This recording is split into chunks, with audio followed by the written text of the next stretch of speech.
Good afternoon, Zinger Nation. Welcome to Moon or Bust, Flight 96 today, Ryan. We're getting pretty close to 100 episodes of Moon or Bust. Pretty exciting. Learned a lot along the way, experienced a lot along the way. Today is one of those special days, Ryan. How are you? I'm doing good. We're on show 96. We're 4 away. Slowly but surely, we're getting there to 100 episodes. That's a lot of hours on Moon or Bust here at Benzinga. I'm excited for that.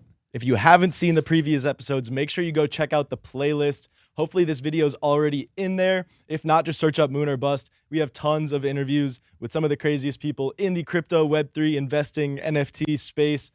Make sure you go check it out. Tons of value just sitting around back there. We have some crazy rare interviews with like no views they're going to do. In retrospect, those will be so cool. Those will be so cool. What were some of your favorites? Okay, Billy Marcus, creator of Dogecoin. We're like one of 5 people to have a recorded interview with him.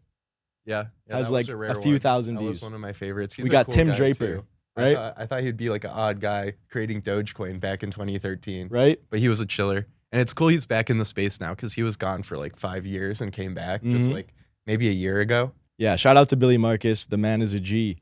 We've had other crazy people like Tim Draper, one of the OG venture capitalists, one of the first big VCs out there. Started the big movement that we see today. Ryan, what were some of your favorite shows, if any are coming to mind right now?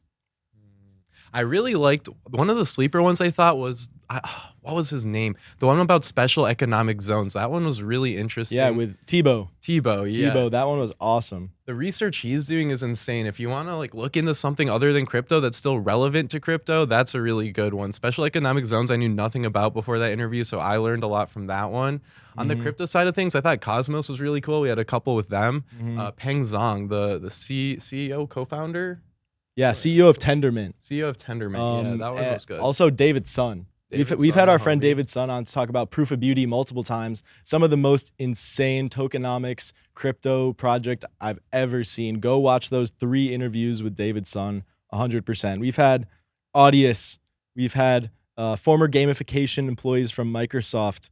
Star Atlas, you name it. Go check out the list. That's enough of that. Let's move on to a little bit of the markets. So, Ryan, I know we have a lot of NFT stuff to cover, but I want to toss it out to the chat. Out to Zinger Nation, drop a comment. Let me know what crypto projects or NFT projects you are looking at this week. If you have any trade ideas, go ahead and drop them below, and we can put them up on the screen. What's up, Kindred? I see you out there as always. Hope you're doing well. But, Ryan, let's talk NFTs. I'm going to share my screen. And we'll get into it. Speaking of NFTs, Logan, I muted my first word ever on Twitter Moonbirds? to get away from something. Yeah, I muted Moonbird actually, so I still saw a lot of stuff about Moonbirds because most people said Moonbirds. So if I was smart, I would have muted Moonbirds instead of Moonbird. You can do both. I could do both, yeah. I probably should. All right, you know what I'm going to do is I'm going to give us a little bit better layout and make this not full screen. So bear with me for 2 seconds. We'll take a look at the NFT markets. But Ryan, Moonbirds, what the heck are Moonbirds? I saw these popping up. I was like, oh, is this another Invisible Friends? Like around 10 ETH, getting a lot of hype, a lot of traction when it came out. Didn't really know a whole lot about it and was basically already priced out. So I kind of ignored it. But Ryan, what's the scoop on the Moonbirds? Well, they were oversubscribed by like 4 times, but that's really not that much. You had like a 25% chance of getting one if you signed up to be on the whitelist. And I think there's 10,000 of them. There might be 12,000. But yeah, they were oversubscribed by 4 times. So you had good chances of getting one on the drop, but it was a really expensive drop. So I wasn't really interested. It was at 2.5 ETH to mint it, which is insanely high, but I guess it was worth it because they over 10x'd in just a few days, which is absolutely insane. Last I checked, they were at like a 35 ETH floor. So it went from 2.5 ETH, about like $8,000, up to now it's at like over 90,000, close to $100,000 in the span of a week, which is absolutely insane. But I'm not really sure about the utility, what they're really trying to do with it. But Proof Collective made it, and they're really, really well connected. So I'm assuming that's why the price floor has gone up. I've heard some talks that this is also like VC money coming in and investing in it, and that's pushing up the floor. One of the most notable things I saw about Moonbirds is the actual volume of trading going on OpenSea with it. It's absolutely insane. It blew every other collection out of the water by far. It was like 60,000 Ethereum traded on Moonbirds in just the first couple days, which is way, way more than anything else. Like Bored Apes usually have maybe 10, 15,000 of Ethereum per day on a bigger day, and Mutants probably around the same amount. Like Azukis were at the top forever with about 15 to 20,000 ETH in volume. So we saw this came out and it absolutely ripped, unlike anything I've even seen before. I mean, all the other mints will go up to like maybe 6, 10 ETH, but 35 ETH in the span of a week, that's absolutely insane. Something I'll definitely have to look into more and keep you guys updated, but I'm not super familiar on the utility right now. I thought since you wanted to talk about it today, you would have done the research before. But here's what I know, is that this project was started by a guy named Kevin Rose. He's the figurehead behind it. He's the founder of Proof XYZ and a partner at True Ventures, Silicon Valley-based VC firm. And I think that's why a lot of the trading volume has been so unusual, right? Maybe these connections have something to do with it. Maybe it's organic, maybe it's a mechanic, right? Maybe they're spending a lot of money on their own project to drive up hype, drive up the volume. Whether or not that's a good or bad thing, I will leave that to the market to decide. Apparently right now they like it because it's at 32, but we will see where this project goes. I think that the art is different than what we've normally seen, and it's not like the craziest thing, but I think it works really well as a PFP. When you see them on Twitter, it looks good. What do you think, Ryan? What do you think about the art on the Moonbirds? I like the art, and I think it's important that they're different too, like you mentioned. So many are so similar, and we've seen pixelated collections, but not so much like this one. Mm-hmm. So let's take a look at these stats. Top of OpenSea is Moonbirds. Below that, we have the Murakami flowers. I don't know if these are ever going to reveal. I don't even know how this process works, or this project works. So we'll move on past that. One we do know a little bit about, Mutant Ape Yacht Club, 33.5 ETH floor. Is that an all-time high? It's an all-time high. Not only is it all-time high, but they just reached a 6-figure price floor, I think this morning or last night. That's awesome. So in celebration, we are dropping the rarest hat on all of Benzinga swag. It has our apes on it. It has Moon or Bust on the side. If you're an OG Moon or Bust viewer, you know you got to have one of these. We're going to get more with our individual apes. Mine has that pink fur, but we couldn't get that many colors on the combo one. So we'll get more coming on. And speaking of coming on today's episode, we have a guest. We didn't even talk about that at all. That's going to be really exciting. So our guest on Moon or Bust today is a personal friend of mine, very insightful and inspirational fellow 21-year-old. His name is Grant McCarty, and he works in the Bitcoin space very, very heavily, does a lot of insane things in the Bitcoin space. Is a name you will hear in the future, I promise you. So we're going to have him on today to talk to him, get those insights into BTC and also into Washington, D.C., how Bitcoin policy and adoption is coming along in Washington, D.C. So stay tuned for that. Make sure you are subscribed to Benzinga. If you're not, smash the like. If you're enjoying today's content or if you learned anything, let us know in the chat what coins you are trading right now. We still got just Kindred out there. I want everybody we got 83 viewers. I want 83 different people to comment right now. What projects are exciting you, interesting you right now? Logan, you leave me for a week to go to Bitcoin Miami. come back. We don't do a show. We come back today, and we're doing a Bitcoin episode. Yeah. Did Bitcoin Miami change you? Yeah, dude. It did. It did a lot. Maybe we could talk about this for a second. I'll take my screen share off. Bitcoin Miami did change me. So do you have like, I guess let me collect my thoughts and give you my impressions on how Bitcoin Miami changed me exactly, because I think the first thing that stuck out to me was the hesitancy of these people to associate with the term crypto or the rest of cryptocurrency, right? They said, no, it's not crypto. This is not a crypto conference. It's Bitcoin. This is a Bitcoin conference. And I was like, well, Bitcoin is, a cryptocurrency technology. It's a blockchain-based technology. Why would they not, like say that, right? What's their point? What are they getting at? And I think that from their perspective, Bitcoin adoption is being harmed by the shit coins that we see out here, the safe moons, the rugs, all this crazy stuff that's going on, all this malice that's going on in the cryptocurrency space. They want to disassociate all of that, push it all to the side, so that Bitcoin has its best shot at, really changing the way the world works, changing the way we look at value, at money, and like what does it mean to store value, to have value, change fiat currencies. The dream of everyone in crypto, I think, which is what I came to the conclusion of, is like we need Bitcoin to succeed for the rest of crypto to succeed. So if they want to push the rest of crypto away to do that, that's fine. By all means, go for it, have fun, do your thing, but also realize that there is good stuff going on in the rest of crypto as well, right? So I came to understand their perspective a little bit more. I wouldn't consider I'm kind of a BTC maxi a little bit more now. No, that's on air. That's recorded forever. Yeah. That's tough. Yeah. I mean, here's the thing is like, I like to be a degen because I'm 21 years old and I can afford to take risks right now. For most people though, like just buy Bitcoin and forget about it, right? Put it in cold storage and forget about it, right? And like, I think that's an important narrative that a lot of people who are really deep into crypto, myself included, have missed or kind of lost along the way, right? There's so much stuff going on in crypto. There's so much noise. Bitcoin is this overarching signal, and I think that we have to respect it and thank it for that. So at Bitcoin Miami, was it mostly about Bitcoin, or was it about like infrastructure surrounding Bitcoin? Did you hear anything about the Lightning Network while you were at Bitcoin Miami? And did you hear anything about like these other new layer twos that are using Bitcoin security to try and scale Bitcoin?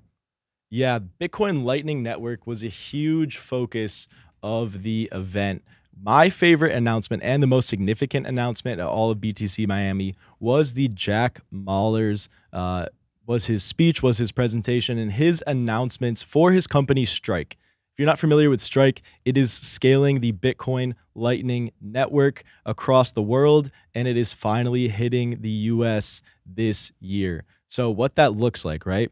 They have teamed up with the biggest point of sale company in all of America, right? 1 out of 6 places you swipe a card use this terminal service. I think it's called PCR.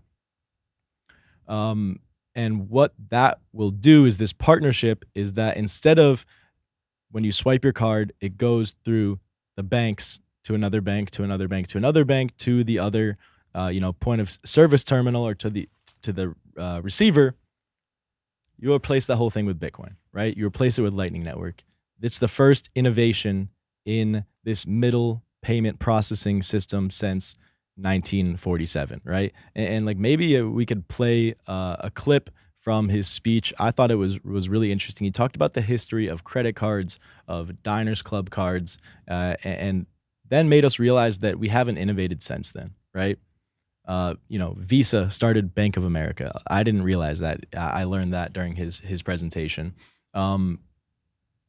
So on that note, Bitcoin will be, you can buy, hold on, let me see if I can find this video because it's definitely worth, you can use Strike to check out anywhere in the world, and that will use your Tor Bitcoin node at home.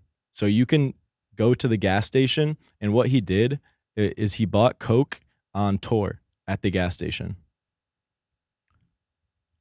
as a little joke. Let's see. All right. Is there a reason you need to use Tor and not just like your Bitcoin address? No, for privacy, if you want to. Privacy. Yeah. Okay, so it's optional. Totally optional thing. Yep.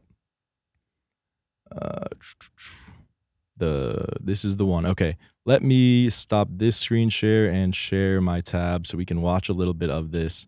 Ryan, have you seen this yet by chance? No, I haven't. Okay, you're gonna like it. Market product, not just plutocrat, caviar. That's a huge. Okay. Quick. It also fancy will be cheaper, be faster, more innovative, and more inclusive. We think the financial system will benefit from all these properties if we could do that. But what does that mean? What actually is a payment network? Like what if I were to be able to help do that, what would I replace? So a payment network is a network that facilitates payment transactions between the merchant issuer, i.e. the requester, the merchant, and the source of this fucking definition. Ooh, fancy definition, right? A payment network more or less just facilitates this. Story as old as time. You got a dude who wants to buy stuff, and you got a store that wants to sell stuff. And a payment network is a network that helps facilitate that.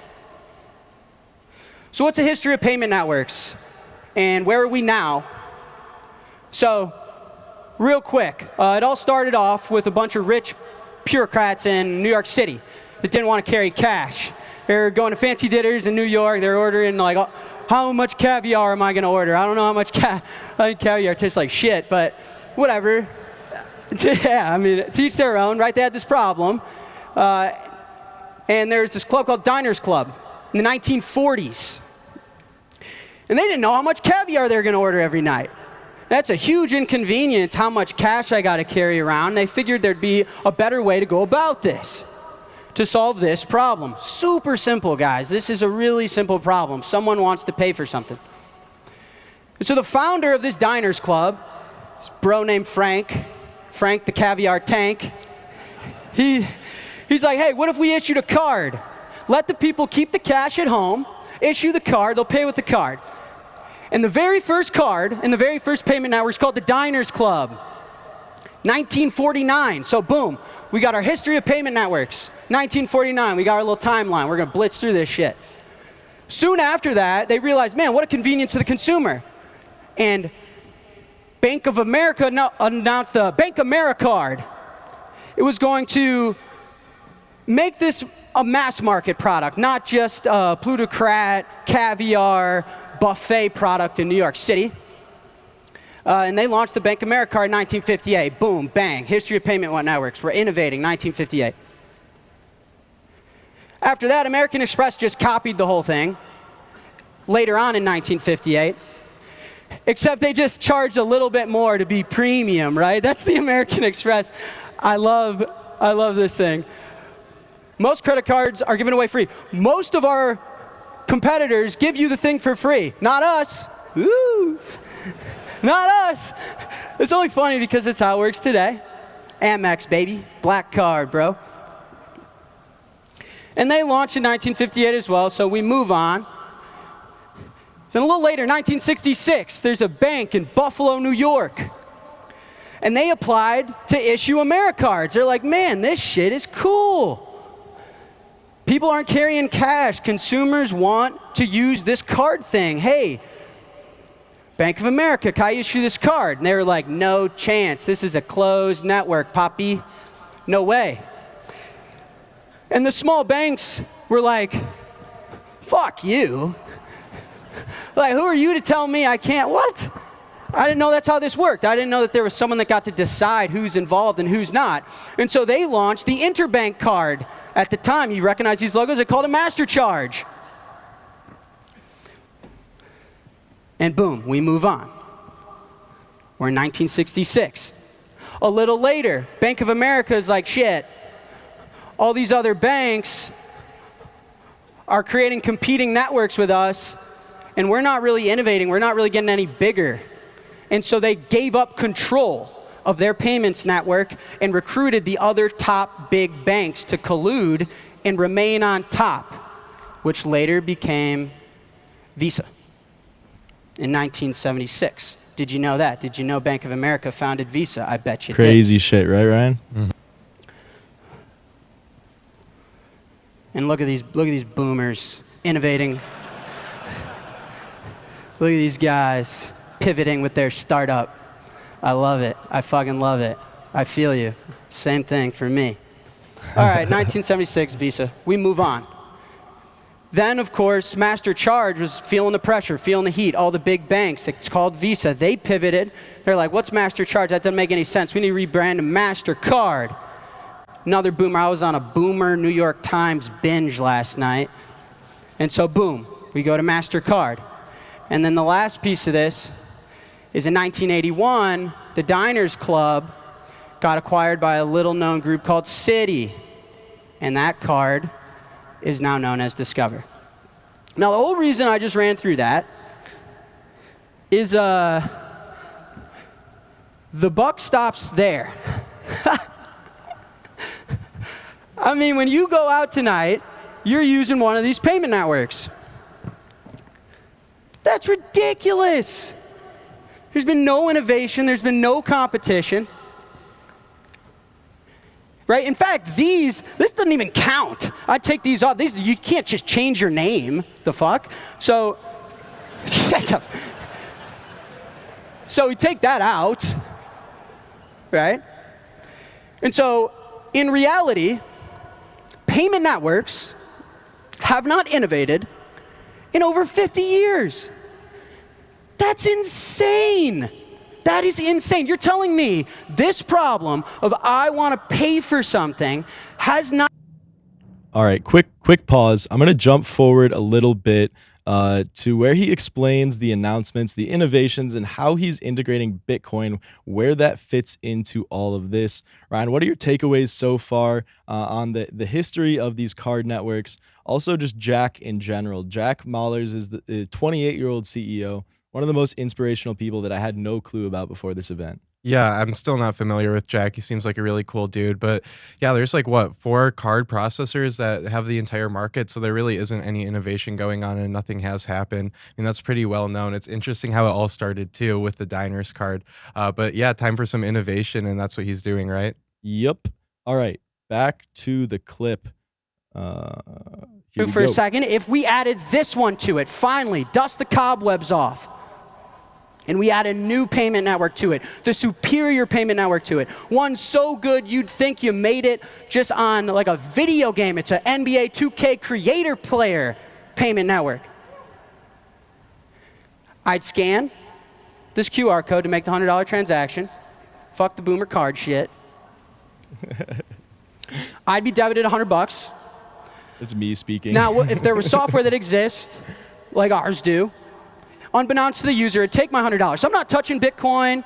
Save me with the like Bitcoin's volatile, Bitcoin's this, like Elizabeth Warren. Just let me finish this presentation for a second. There's no capital gains tax triggered. There's no volatility. It's all good. Chill. Deep breath, Elizabeth Warren.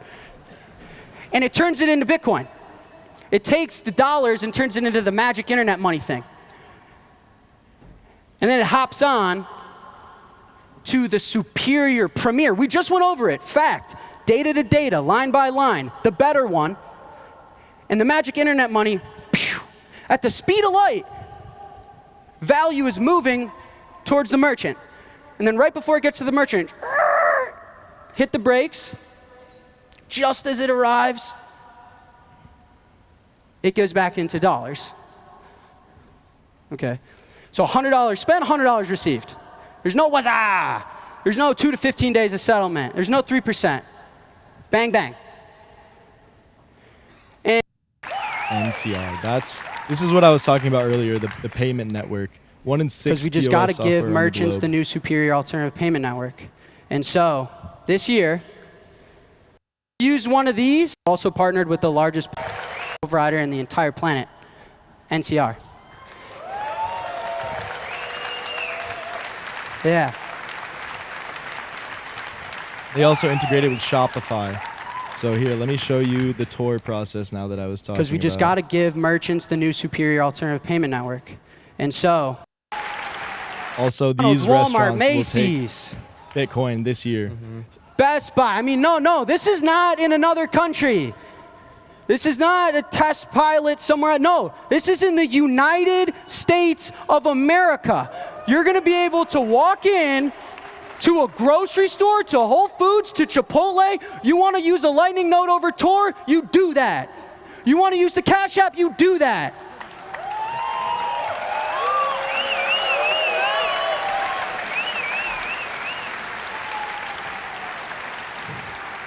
So how's he actually improving the payment network, though? Isn't this generally the same thing as what was going on before, but they use Bitcoin? No, not at all. How's this different? Not at all. We can get to that. I want to show you this real quick, though. Hello. Hey. Can I check out each of these separately? Sure. I'll do the Coke first. Let's buy some Coke or Tor, ladies and gentlemen. Boom. Open payment standard. This grocery cashier is so store is showing an confused. open payment standard to receive dollars in their cash register. I could use any Lightning wallet I want. I'm going to go with Zap, which is connected to my Lightning node running over Tor at my house. So I simply hit send, scan the QR code, confirm by entering my PIN, and Bitcoin is leaving my node over Tor as dollars enter her cash register. Boom. I'll go with Peanuts next. Shout out Peanuts, if you know, you know. And I will go with the one and only Cash App. 70 million Americans can do this. I'm simply going to scan the QR code again, enter my PIN, and confirm the Lightning payment. Money is leaving. So that's what's cool about it, is that he just scanned with Cash App, paid in USD, and it was transacted over Bitcoin instantly over the Lightning network. Yeah, but what's the improvement? So here's what happens before. Here's what was happening before. Next, firstly, but let's say. So I got my card, they got their point of sale. But there's actually a lot more parties involved when I swipe at the register. There's actually 5 parties involved. There's the 2 actually participating, and then there are 3 intermediaries. First, there's my bank that issued me the card. Next, there's the bank that banks the merchant. And then lastly, there's the card network. So boom, I go swipe. I actually swipe the card. And here's what happens. The point of sale system hits up the merchant's bank and passes that card information. The merchant's bank takes the card info and pulls out a cheat sheet. And they're like, okay, hold on, let me think for a second. American Express is a 3, starts with a 3. Visa starts with a 4. MasterCard starts with a 5. Discover starts with a 6. Okay, let me pick up the phone. They call the card network. There you go, card network. Take this info. And then these boomers in their fucking cheat sheets, man. Then these boomers pick up their cheat sheet. And they're like, okay, hold on. With this card info, did this card come from Chase, Bank of America, Citi, Wells? Who issued this? And they find the bank, they call them. All right, a 3-party call.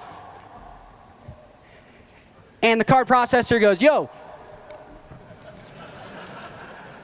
we good? Does Jack have $100? And then my bank goes, yo, yeah, we're good. We're good. And then the card network goes, yo, to the merchant bank. We good, baby. And the merchant bank goes, yo, we good. You guys know that Budweiser commercial? Waza. Like, processing payments. And so then the merchant bank then calls the point of sale back and they're like, it's all good, man. Us boomers, we checked Jack's account. He's got it. He's got it. They say, cool. Boom. Then they give me a receipt. And because I spent over 25 boomer bucks, I have to sign it like the fucking Declaration of Independence.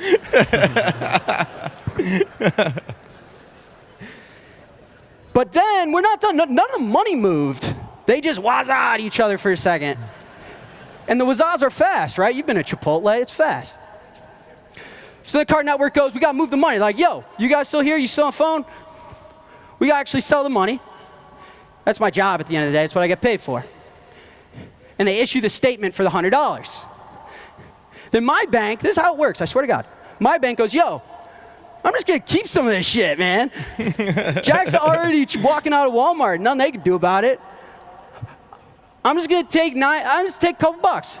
So out of the $100 statement, I'll take two, I'll give you 98. And the card network's like, Jesus, man, the brain on you.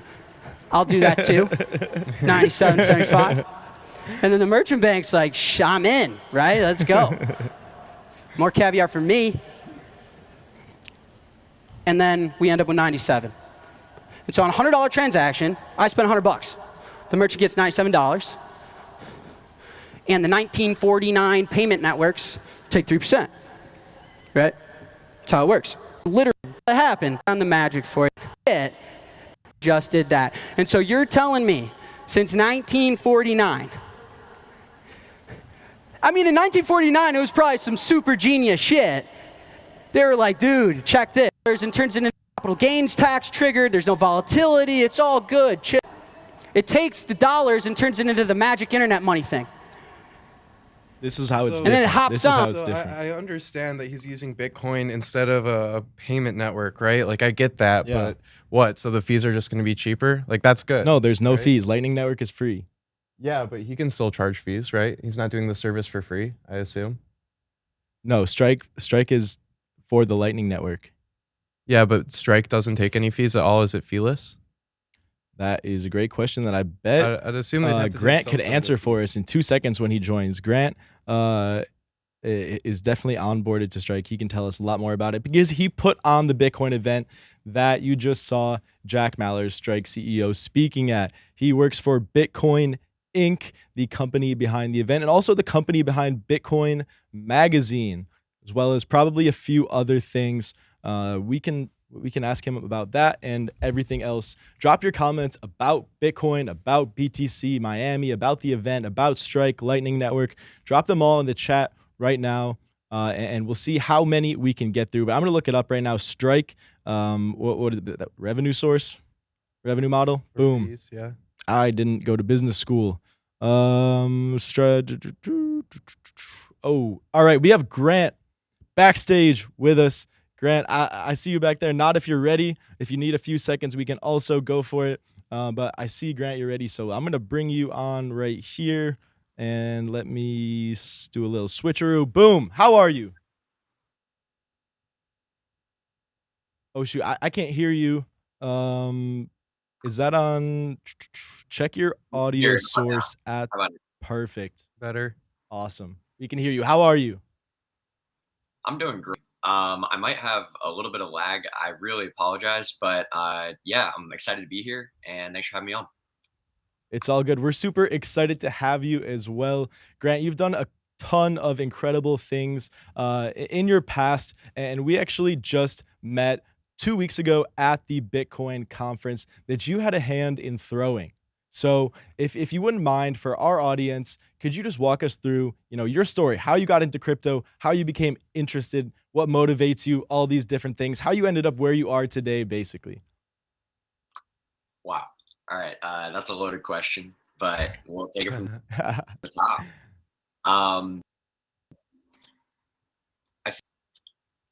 I was looking for something that I wanted to work in an industry that actually meant something. I had worked in startups in the past. I worked in marketing. I worked in things that I was really passionate about. I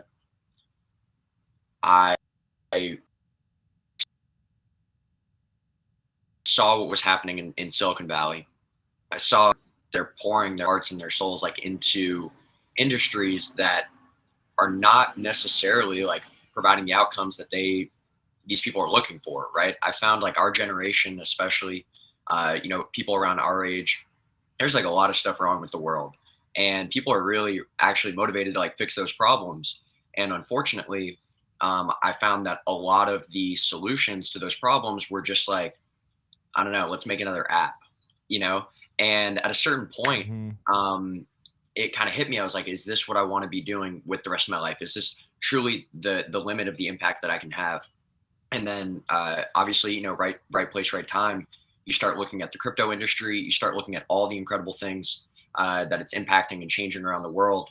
You know, things like cross-border payments, things like wealth inequality, right? Like it's actually not always the solution, but it's the beginning of solutions to some of the most monumental problems that we face in our world.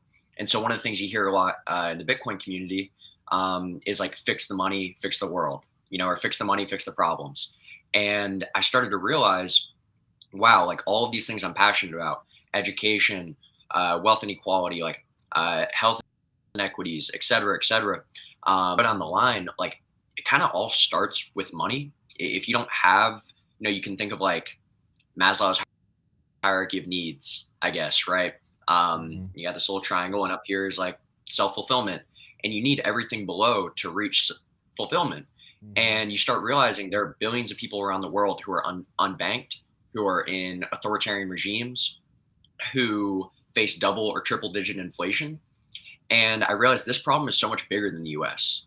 And so many of my previous like projects were just US centric. And even though there's value in that, I just realized like when you start working in money, you are working in something so much bigger than yourself.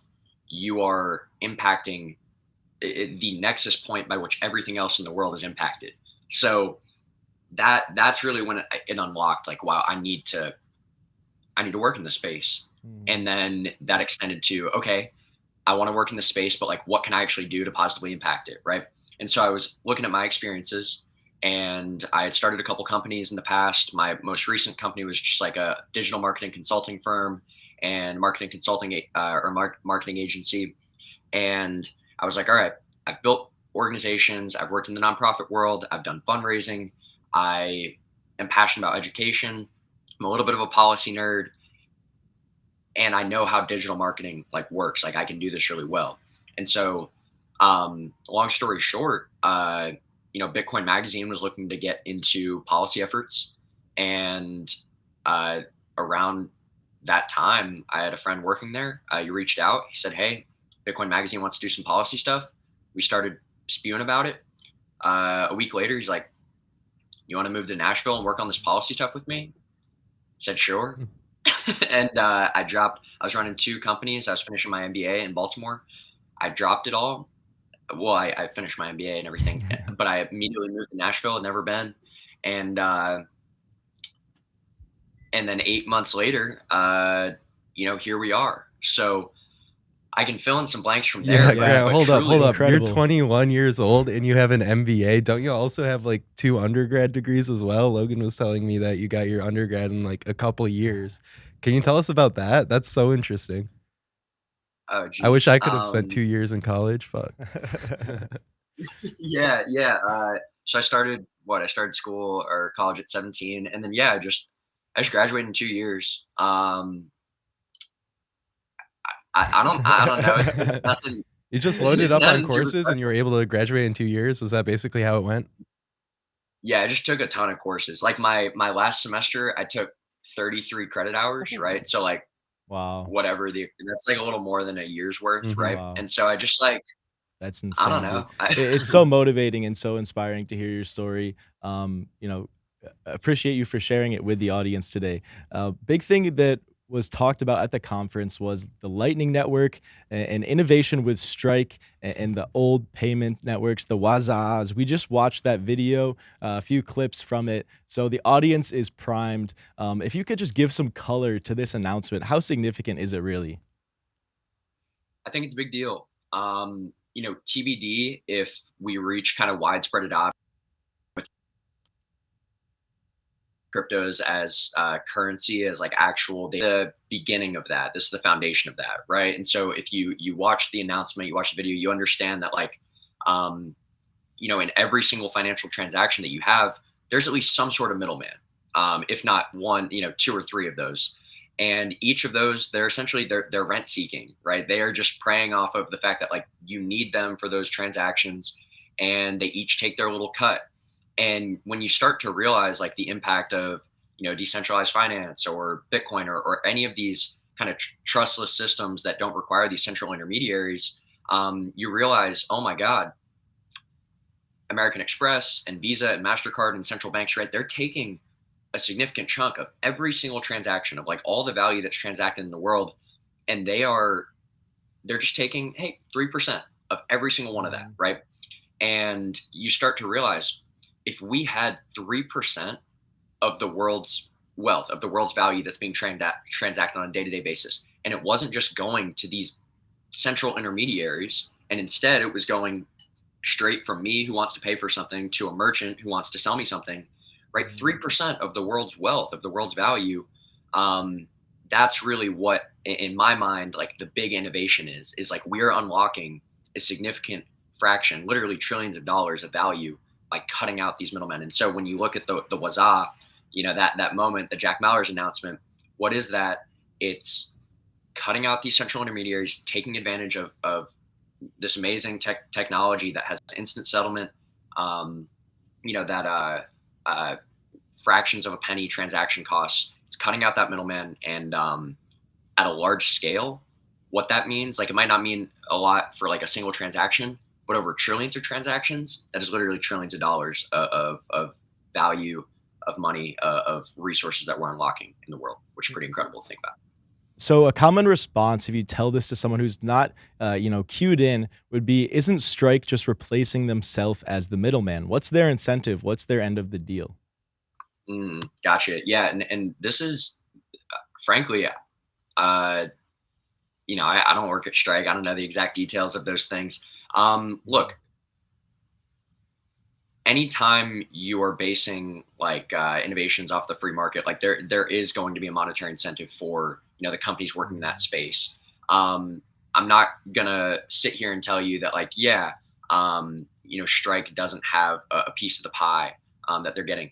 There's lots of speculation about how they're kind of going about that. But essentially most people have kind of come to the conclusion that they're not actually going to be taking, away from the transaction. They're going to be doing things kind of behind the scenes with that information that they gather that allow them to create essentially arbitrage that they can profit from. Interesting. Yeah. And so again, I think you're asking the wrong guy, because this is like, I can tell you all about the policy. I can tell you all about kind of the high level of these innovations. But from that perspective, like there are some straight up geniuses who have figured out how to like make this work on a massive scale. Yeah, very cool. And we can turn to the policy, because that's something we've also been talking about a lot lately. I know that you've had, a hand in working on some policy yourself. If you could just kind of overview, your experiences in the regulatory space in Washington, D.C. Sure.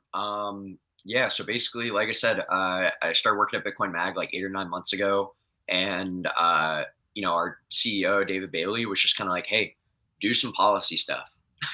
And the guy's brilliant. He has built one of the most incredible organizations in all of Bitcoin and all of crypto. And when it came to policy, he didn't necessarily know what exactly needed to happen. He knew stuff needed to happen.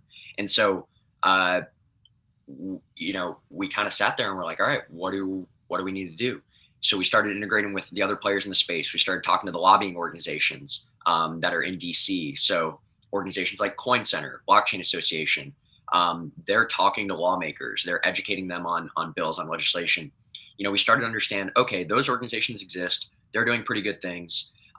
What doesn't exist? And so we talked to this entire industry and started to understand, all right, like what's not happening in the space that needs to happen. Right now, there wasn't significant election spending in the crypto space, right? So we're electing people who don't know anything about crypto or Bitcoin, and we're expecting them to make good Bitcoin policy. Like that seems like a losing effort, right? We realized there wasn't kind of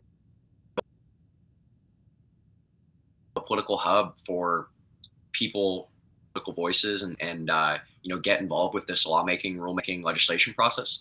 And then we realized there wasn't just like good, high quality information out there. And so we set out to solve each of these problems. And at a very high level, what we've been doing is we've been talking to lawmakers. We've been doing some education with them. We've been, getting Bitcoin experts to put high quality information in mainstream media so that we can counter some of the misinformation that's out there. We're getting involved in elections. So we're coming at this from all these different fronts, because without each one of these pieces of the puzzle, you're going to lose to the people who know how DC works, the banks who have hundreds of billions of dollars that they spend literally like every year on this kind of stuff. And so you kind of have to like play their game. That's what we realized. So, on the note of the election cycle coming up later this year, where do you see crypto falling into place in DC? Is it something of high priority, low priority? Is it going to be a game changer? Could people who adopt crypto policy potentially leverage their platform using crypto to get elected? Who are some of the best politicians in this space right now? What are the stakes? What are they fighting for? Yeah, great question. I think the Biden executive order around cryptocurrency signaled to the entire country that, hey, this is something that the government's taking extremely seriously. They're trying to figure out, how do we regulate this? They're trying to figure out, how do we protect people in the United States, but also how do we leverage this so that we can essentially like make sure that the US is a global leader rather than someone like China who's just like rejected it and they're not going to gain the benefits of like a public cryptocurrency market. China rejected it and now they're leveraging it to create their digital yuan, their central bank digital currency. So they realized that they would have more power if they did it through a government perspective than if they let the market do it. I think the United States, a country founded on capitalism and free market ideals, hopefully, and this is one of the things we're trying to push our policymakers to realize, is that if we leverage that, the free market and the innovation that can come from that, that will be better than the government just kind of taking hold. And so to your point, like, who are the best politicians? We come at this from a nonpartisan approach. If you're a Republican and you care about Bitcoin and you're going to protect, you're not going to pick winners and you understand the difference between consensus mechanisms like proof of work, proof of stake, and you're actually going to be able to advocate for those on Congress floor. Like, for my work, it doesn't matter to me what the rest of your policy positions are. There aren't enough politicians who understand Bitcoin yet. Like, beggars can't be choosers, essentially. So there's someone, Josh Mandel, who's running in Ohio, who's a Republican running for Senate. We're supporting his race. He's a true Bitcoiner. He's a Bitcoin champion. We're hoping that he can fight on the Senate floor for Bitcoin and for quality legislation and regulation. And then on the flip side, you have someone like, Matthew Deemer, who's running for House in Ohio, who's a Dem, or you have Erica Rhodes, who's running in California against Brad Sherman, who is like a member of Congress who has publicly called for his colleagues to ban cryptocurrency. If you haven't seen that, look up Brad Sherman banning cryptocurrency, and you'll see that we have sitting members of Congress saying that we should just ban this stuff outright. So Erica Rhodes is running against him. She's a Democrat. She's trying to beat him in a primary. So those are the kinds of candidates that we're supporting, people who actually understand Bitcoin, who've made it a core part of their campaign, and who understand that Bitcoin isn't just one thing. It's not just some speculative asset. It actually has these underlying values that make it meaningful to them and their constituents. That if we leverage this, the US can be a stronger country as a result, not weaker. So you think that Bitcoin provides the opportunity for both of these parties to kind of come together, agree on one thing, and settle some of their differences? Do you see bipartisan activity going on? Are people crossing the line to make deals happen in crypto and Bitcoin? Yeah, look up the Financial Innovation Caucus, and you'll see Senator Lummis put this together. It's a bicameral, which means across the House and the Senate, and bipartisan, which means Democrat and Republican caucus of a couple dozen House members and senators who are trying to understand this industry, who want to embrace this industry, who want to co-sponsor bills together. Senator Lummis introduced a bill around Bitcoin and Bitcoin policy that was co-sponsored by a Democrat, right? So Senator Lummis is very, very far right, Trump supporter, things like that. You got co-sponsored from a Democrat, right? So what I found is Bitcoin and crypto at large, because I know this audience is more than just Bitcoin, has been this. It's not this dividing line like everything else in politics. It's actually have somehow found common ground over this technology. It's pretty remarkable. Yeah, that's really exciting. So changing the topic just slightly, Bitcoin versus crypto, right? This is one of the things that struck me when I was at the conference, was that people pushed back when you said crypto or crypto conference. They said, no, this is Bitcoin conference. Ryan and I talked about this a little bit earlier on the show today.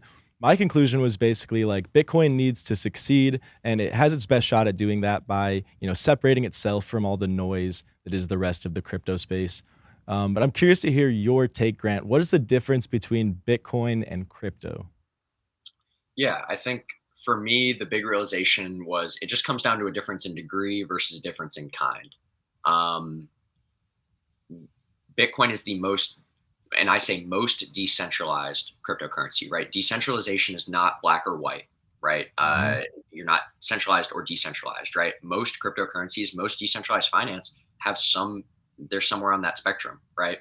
And I think what I realized is Bitcoin is the only system that, like, we don't know who made Bitcoin. There was no pre-mine, right? And what that's resulted in is the most meritocratic, cryptocurrency on the market. And that's going to mean different things to different people. Some people might not care about that. Some people are looking at this purely like, what is the utility of this coin, right? And so you might not care that Ripple was entirely pre-mined and that 60% of Ripple is owned by, the people who made it. You might not care about that, and that's fine. I think for me, what I realized is over the past couple hundred years in this country, thousands of years in the world, we have constantly placed our trust in like central institutions, and we placed our trust in a small group of people to make massive decisions for a large group of people. And time again, you get to a point where that's not representative of people's interests. It's not fair, and it misaligns incentives so that those people end up doing things that are better for them and not for the broader public. So ultimately, that's one of the big differences with Bitcoin is kind of these foundational aspects. And then on the other hand, from a regulatory perspective, there are distinct regulatory challenges. Proof of work is going to be a different fight than like proof of stake, from a regulation perspective. From the securities test, Bitcoin is not a security. The SEC has come out and said that. Is Ripple a security? They're figuring that out, right? Is Stellar a security, right? Like, you can go down the line. And so it personally, like for me, I'm not in the business of picking winners. For my work, I don't care about picking winners. I'm not trying to say Bitcoin needs to win so that Ripple can lose or vice versa or whatever. It's just like, when we hyper focus on Bitcoin, we can make the most salient and cogent arguments for Bitcoin. We can make the unique arguments that Bitcoin needs as opposed to some other cryptocurrencies. And it keeps us from having to defend like Shiba Inu in the same vein that we're defending Bitcoin, right? And so the final thing I'll say is like, I don't think that most other cryptocurrencies are like inherently bad. I think they have specific uses for specific use cases, and can be valuable in those regards. But I'm also looking at this from like a network effect perspective.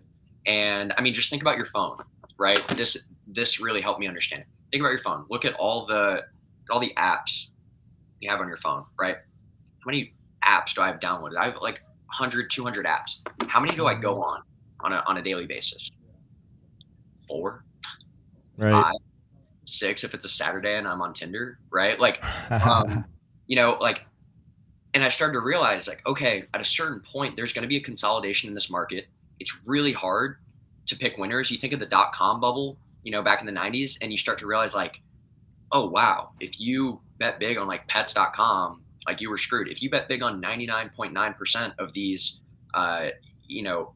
sites that were around back then, you probably aren't going to be super happy right now. Bitcoin is the market leader. Bitcoin has this unique, network effect that was created by being the first cryptocurrency of this kind. And you can't replicate that. And so for me, I look at that and I go 10, 20, 30 years from now, what can I be confident is going to exist and still have utility? I can say that with Bitcoin. It's very hard for me to say that about almost any other cryptocurrency. There are a couple that will probably be around, Ethereum, for example. Right. I can't tell you with complete confidence that the others are going to have utility 10, 20, 30 in a year or two. So do you see, like, there's just so much complexity that comes with that.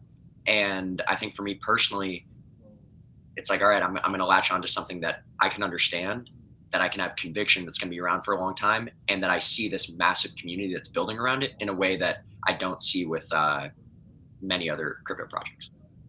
Yeah, and I certainly think that most crypto projects will not succeed without Bitcoin succeeding first, right? Agreed. Agreed. Ryan, I'm curious to hear your take on this discussion. No, I agree. I think Bitcoin and Ethereum are pretty grounded at this point, but everything else is pretty risky. Grant, I had a question about lobbying for crypto. I mean, we see that like everyone, not everyone, but a ton of people have so much money in crypto and a lot of influence too. So you would think that lobbying would be pretty big, but it seems like it would be pretty hard to do because there's no centralized company behind it, right? Like it's very easy to organize lobbying for a traditional company, but how does that work with Bitcoin? Yeah, great question. So, there are lobbyists for every industry. A lot of lobbyists, if I'm being straight up, are just like grifters. They charge a lot of money to go have conversations with lawmakers, and they try to convince you that like citizen can't talk to your lawmakers. You have to pay me hundreds of thousands of dollars to do so. I think I lost you all. I don't know where the video is, but I'm going to keep talking. Oh, No, we're still here. We're Oh, still okay, here. sweet. So, they try to convince you like, hey, you need to be this like policy expert to go talk to your lawmaker. I think the reality is that like at its core, all it is talking to lawmakers and their staffers about why a bill or piece of legislation might be good for you or might be bad for you. And you don't need to be a lobbying organization to do that. You all could go do that. You could, email your representative. You could schedule a Zoom call with one of their staffers, and you could explain why a piece of legislation would be good for you personally as a citizen, why it might be good for Benzinga, like whatever it is. And so, yes, there are organizations in crypto that have popped up to do lobbying. We do it a little bit, but it's more like I'm more interested. I use the term like lawmaker education because I'm not sitting here like shilling. It's not like the oil and gas industry where it's like BP is out here telling you that like oil is actually good for the environment, and they have a direct financial incentive to like say that. You could argue that that's the case for some cryptos. You could argue that that's the case for Bitcoin. But I'm not out here trying to pump my bags.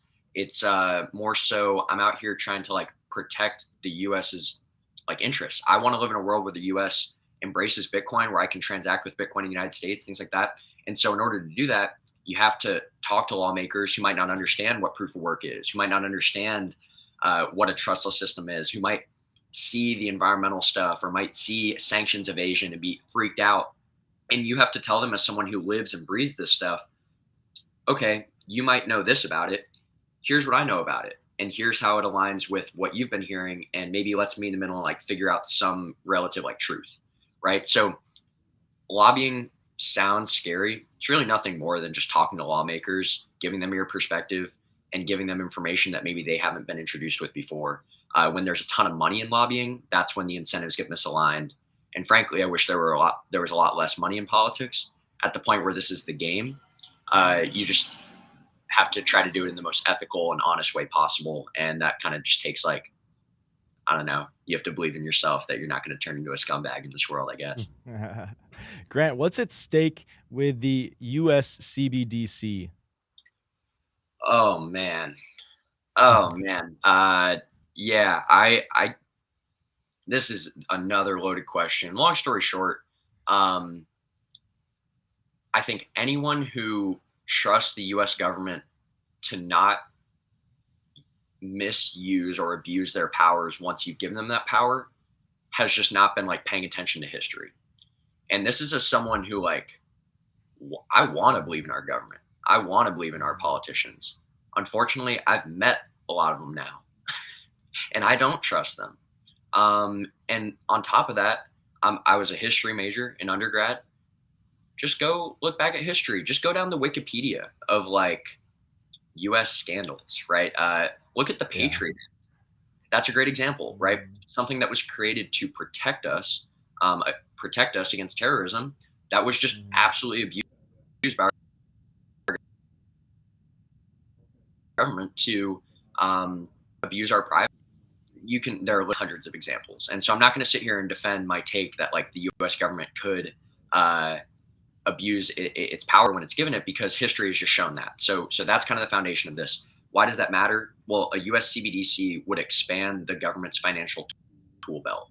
It would give them the opportunity more instantaneous actions around how our money works, how our money, who can spend money, who can receive money, things like that. And I'm just not necessarily in the business of thinking that our government is always going to be the best actor and who's the bad actor, right? It's an arbitrary distinction. And I think it all comes down to like, when you have a small group of people making that decision, you have to really, really, really trust those people. And the last thing I'll say is, like, if you look at our Federal Reserve, you look at things like quantitative easing. A lot of people look at our government's interest rates. They look at these things like how we control the economy. They think our government has it all figured out, right? They think like, oh, they just raised interest rates. They know exactly what that's going to do. Dude, our government's out here, like, they're kind of just LARPing, like, a little bit. Like, they're just like, they said inflation was transitory. I mean, come on. Dude, they're figuring it out. They are not, yes, there are probably brilliant people working the Federal Reserve, working in the Treasury. I have no doubt about that. But to think that they know the impact of every single economic action that they're taking, if that were true, we wouldn't have had these, like, the Great Recession. We wouldn't have had what happened during COVID. We wouldn't have had, like, I guess my point is that we place a lot of trust in this centralized institution, and this centralized institution, even if it has created some good in this country and created regulation that has helped a lot of consumers, like, I'm not going to say the Fed's all bad. I will say that, like, they've gotten some big things really wrong. And so you have to ask yourself, do we continue with the system that is just shown to be broken and that they're still figuring out as they go and, like, experimenting literally with, like, just everyday Americans' money? Like, that's what these are in many ways, experiments. And do we want more of that? Do we want those people to continue to make those decisions that impact you and me and don't really impact, like, the people actually making the decisions? So a CBDC allows the government to have more power, more control over our money and what we can do and what we can spend with it. If you want to live in the world where the government has more control over how you can spend your money, then, like, that's, you know, good for you. That's just not necessarily a world that I want to live in. Yeah, I can't say that I would necessarily like to either. The one thing that scares me, and I know we are out of time, so we won't get into it now, is, like, if it's not our government, will it be another government? And are they less trustworthy, right? So that's where I see maybe the US turning to Bitcoin to just avoid that problem. But, you know, we'll see. That's going to take a lot of minds changing. But this was insightful conversation today, Grant. Thank you so much for joining us. I want to give you the floor for a second. If there's any way people can connect with you, connect with your work, support your causes, or find out more about them, where should they go? Sure. Follow me on Twitter. It's just Grant_Mccarty. Reach out to me on there. DM me if you're interested. You know, involved in a bunch of projects. So, like, anything in the Bitcoin policy world, either I'm working on it or I can connect you with someone who's working on it. One thing I will make clear is, like, you know, I work in Bitcoin, not crypto broadly. So, like, please, you know, don't come ask me about, like, NFT regulation. Not because I'm opposed to those, just because that's not my domain expertise. And so, like, I'm happy to put you in contact with other people. I'm happy to, like, help you out in any way I can. But yeah, follow me on Twitter. And we can kind of go from there. And if you're interested in any sort of these political efforts, I'd love to talk to you more about it. Love to talk to you more about Bitcoin, and you know, hopefully have longer conversations with people who are willing to engage with in good faith. So thanks so much for having me on. Thanks, Grant. Thank you, Grant. Everybody go follow him. We'll talk to you soon. Have a good one. See ya. All right, Ryan. I thought that was awesome. Yeah, that was we really cool. are out of time today. I'm going to roll the new Let's do outro. it. Peace out, guys. We'll see you on Monday.